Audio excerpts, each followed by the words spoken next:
Regresamos con argumentos, seguimos analizando el panorama político en América Latina y Estados Unidos con nuestro analista invitado el día de hoy, Tomás Socias. Señor Tomás, veníamos revisando antes de irnos a la pausa el tema de las relaciones con Estados Unidos, Colombia, Brasil y Venezuela. Estamos ante un nuevo panorama. Ahora bien, se avecinan además las elecciones a medio término en Estados Unidos. ¿Cómo podrían influir estas en el tema de las negociaciones de Venezuela con Estados Unidos? Muy buena tu pregunta. Fíjate, hacemos la comparación, hicimos la comparación con dos presidentes, Petro y Boric en Chile, y el presidente Maduro, con la elección del presidente Lula. Trabajamos en ese cuadrante como tal. Ahora, y yo he insistido en que las políticas de Estados Unidos, la política del presidente Biden con Venezuela, son una política del presidente Biden, con oposición grande del Partido Republicano total, con una gran oposición del Partido Demócrata y con oposiciones en el Departamento de Estado. Incluso cuando él manda a Venezuela, una delegación manda su asesor personal, no manda ningún diplomático ni a nadie del tema de la estructura administrativa de la Casa Blanca. El presidente Biden se avecina una pérdida de las elecciones en medio tiempo. Esa es la información. Ok. ¿Y esto no afectaría negativamente ese tema de las negociaciones? Esa es la información, claro. Sí, sin como vienen las encuestas y todo. Sin embargo, la información es que el presidente Biden decidió que iba a recibir este revés ahora, en noviembre, y toma una decisión inédita en la política de Estados Unidos, de hacer no un cambio, una negociación sobre 2 personas por 7 personas, o con 7 personas. Los 2 detenidos venezolanos en Estados Unidos y los 7 norteamericanos de nacionalidad norteamericana. Ahora, la población venezolana quiere respuestas que favorezcan a todos. Claro. El tema de las sanciones que podría mejorar la situación económica del país y en consecuencia de los trabajadores, esto podría repercutir de alguna forma. Básicamente no hay uno información de los eso, principales problemas hoy sí, en el venezolano es ese. No hay información, por eso te decía, después de esa decisión que va en contra de la diplomacia de Estados Unidos, del presidente Biden y también del presidente Maduro, ya él quitó un primer obstáculo para continuar con Venezuela. Va a continuar a pesar de su derrota, si es que es así, ahora en las elecciones de medio tiempo. Va a continuar su apertura. ¿Por qué lo ha dicho? Porque además sigue el tema de la guerra entre Rusia y Ucrania, claro, y las presiones por el tema energético. ¿Por qué lo ha dicho claramente? Además de que, por supuesto, hay un tema del petróleo, hay un tema de intereses, hay un tema que autorizando a Chevron, Estados Unidos puede tener 500.000 de los 380.000 barriles de petróleo diarios que le faltan por la crisis de Ucrania, pero el presidente Biden no hay información de que vaya a retroceder, así que no va a afectar a Venezuela.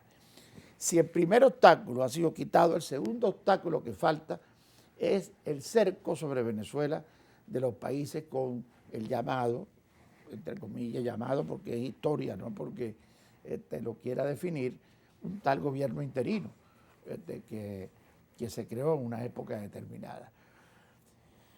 Si Estados Unidos y Maduro, el presidente Maduro, continúan conversando, probablemente se adelanten las elecciones, como te decía, sí.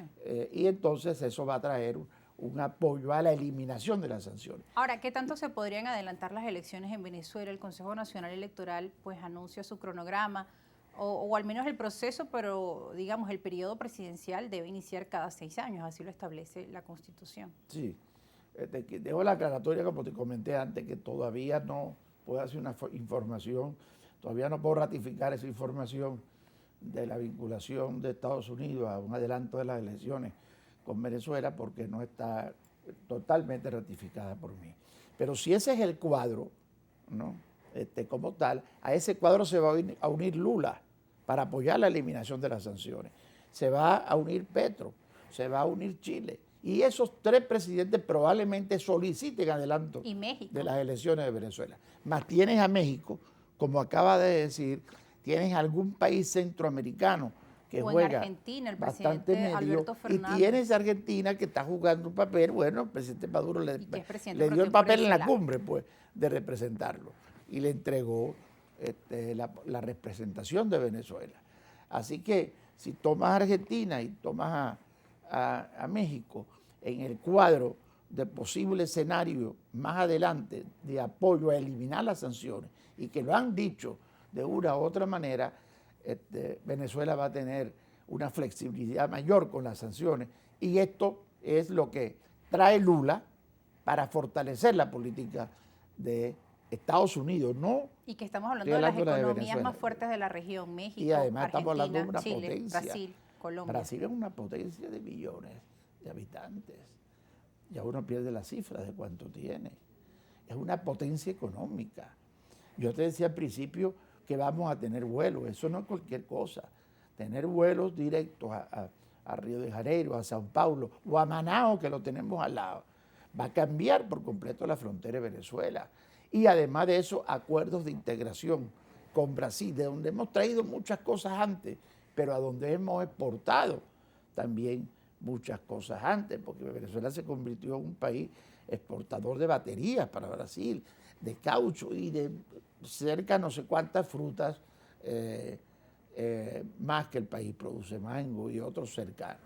Así es que estamos ante un escenario nuevo en América Latina, y los peligros de que Lula venga radical están en alguna manera diseminados, porque vemos el discurso de él, vemos las palabras en las elecciones, y si retrocedes vemos la información interna que a uno le ha llegado sobre Lula, va a ser un presidente de amplitud. Vamos ahora a revisar los comentarios que nos han escrito nuestra audiencia. Tenemos aquí uno del señor Alejandro Galué, nos escribe: señor Tomás Socias, el rector Enrique Márquez ha ratificado que para celebrarse las elecciones presidenciales están pactadas el último trimestre del 2024, por lo cual el adelanto de elecciones estaría descartado por el momento, salvo negociaciones, gobierno y oposición. Es lo que usted nos estaba comentando un poco, ¿no?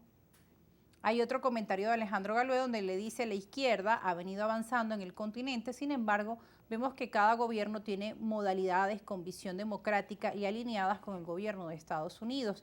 ¿Cree usted que nuestra alianza con Rusia e Irán sería conveniente para la región? Le pregunta Alejandro Galué. Ok, fíjate. Sobre la primera pregunta, yo te diría que, bueno, Roberto Picón es un extraordinario rector, es una pieza importante de la oposición, y es un hombre sumamente claro y concreto y práctico en el tema de la oposición venezolana. Esa es una opinión de él, pero no está hablando de las alternativas nuevas que se han desarrollado. Déjame decirte, a ver, la posibilidad de adelanto de las elecciones es una información, como tú trabajas en este programa y como yo quiero trabajar muchas veces. Pero así como digo eso, quiero decirle a todos los que nos escuchan que no hay información de que sea posible la votación de los venezolanos en el exterior, y tampoco es posible cambiar la relación de 3 rectores a 2. Eso es información que viene y que se está aceptando por parte de la oposición, porque la negociación de la oposición es otra, es sobre cada uno de los centros de votación, de los libros, del registro electoral, de los puntos rojos. Pero hay esa muchas noche, oposiciones. ¿Con qué oposición? del espacio ¿Con la que plataforma toma, unitaria, claro, señor Tomás Socias? Sí. Exactamente. Entonces, el rector Picón da una opinión muy sabia y que no hay información en el CNE, y esa es la verdad. Estamos hablando de las corrientes que se mueven alrededor. Y en la segunda pregunta me decías que... en la segunda pregunta, sí, él hacía referencia, bueno, era más un comentario sobre el tema de la izquierda en Latinoamérica. Vamos sí, a buscarlo acá, bueno, y de cómo podría influir, ¿no? Eso que te iba a unir el tema ese con el tema de la información. No es una decisión si es conveniente o no las relaciones con Rusia y China. Venezuela se acercó a China y a Rusia y a Turquía y a Irán y a 7 países más que fueron sus aliados y son sus aliados en este esquema, y se separó de Estados Unidos. Podemos calificar de lamentable, porque el 75% del plantel industrial de Venezuela es de Estados Unidos. Entonces esa separación de Estados Unidos ha sido terrible para nosotros. Aquí tenemos la pregunta. Claro, pero realmente yo te quiero decir que la información en este sentido nos da una fotografía diferente. Hay que aceptar que Venezuela tiene sus aliados, y esos son Rusia, China y otros.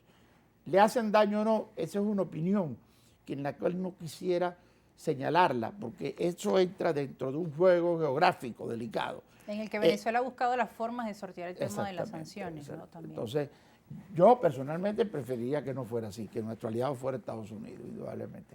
Pero la verdad es que hay, como está en la pregunta, unas relaciones con Rusia fuertes que han ayudado a Venezuela en medio de las sanciones también, y con China, porque no teníamos potencia con la cual vincularnos. Y que sí, los países se mueven por sus intereses. Vamos a seguir conversando de esto al regreso de la pausa. Esa palabra es importantísima. Sí, el tema de los intereses de cada país, y está claro que Estados Unidos pues basa parte de sus relaciones en eso, en el tema de los intereses que tienen como nación. Nos vamos a una pausa, al regreso seguiremos revisando parte de sus preguntas y nuestro análisis final. Ya se acerca pues el final de esta edición de Argumentos, así que no se aparten, sigan con nosotros, ya volvemos.